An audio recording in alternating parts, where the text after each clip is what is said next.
People laughed when a little girl spent her only $5 on a battered German Shepherd, but no one was laughing days later when the broken dog revealed who he really was. Lily was just 7. The kind of child who believed every lonely creature in the world was waiting for her. She always dreamed of finding a best friend who needed her just as much as she needed them. That day came unexpectedly during a visit to an old, neglected property on the far end of town. While her grandfather chatted with the owner, Lily noticed a faint movement near a rusted barn. She walked closer and froze. Curled up in mud and straw lay a German Shepherd, ribs showing, one leg stiff, eyes clouded with exhaustion. A rope hung loosely around his neck, as if whoever tied him there had already given up on him. When she asked about the dog, the man simply shrugged. $5. If you want him, take him.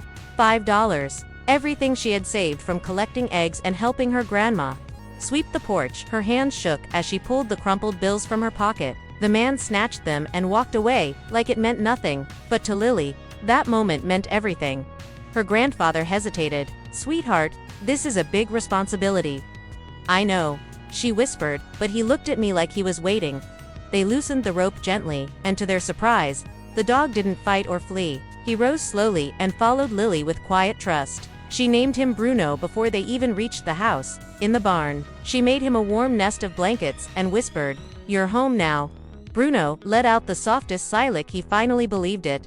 The next few days were slow and fragile. Bruno barely ate, barely moved. Loud sounds made him flinch, and his limp looked painful. But Lily stayed, reading him stories, sharing her sandwiches, placing her favorite stuffed rabbit beside him each night. She didn't care how long it took. She simply loved him. Then one evening, as she hummed while brushing hay, Bruno's tail gave the tiniest, unsure wag. That single movement felt like the sun rising. Day by day, he changed, until something strange happened. Whenever marching sounds played on TV, Bruno snapped 2 attention ears forward, posture rigid.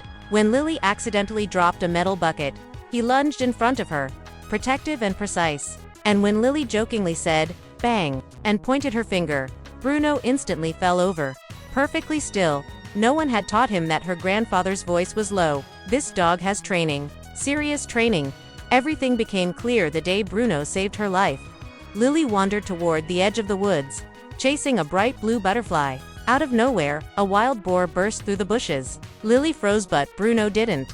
With the skill of a soldier, he threw himself between her and the danger, barking so fiercely the trees shook. He herded the animal away, refusing to back down until it retreated. For Lily, there was no doubt. This dog was extraordinary. The next morning, her grandfather took Bruno to the town vet, Dr. Simmons. During the exam, the vet felt something under Bruno's fur, a small metallic chip, damaged but still readable. The moment the scanner beeped, his eyes widened. This dog, he wasn't abandoned. He belonged to a military canine unit, Bravo to 9. Reported dead after an explosion 2 years ago. Lily's breath caught. She knelt beside Bruno, tears spilling. "You were a hero long before I met you," she whispered. "But now, you're my hero too."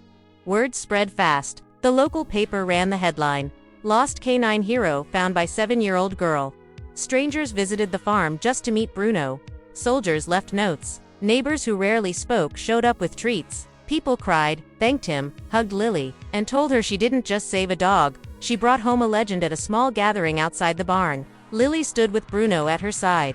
"I didn't know who he used to be," she said softly. "I just knew he needed me. But maybe I needed him even more." Bruno leaned into her, tail swaying gently. The crowd fell silent, moved beyond words.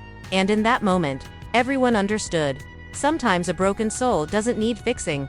It just needs someone to believe in it.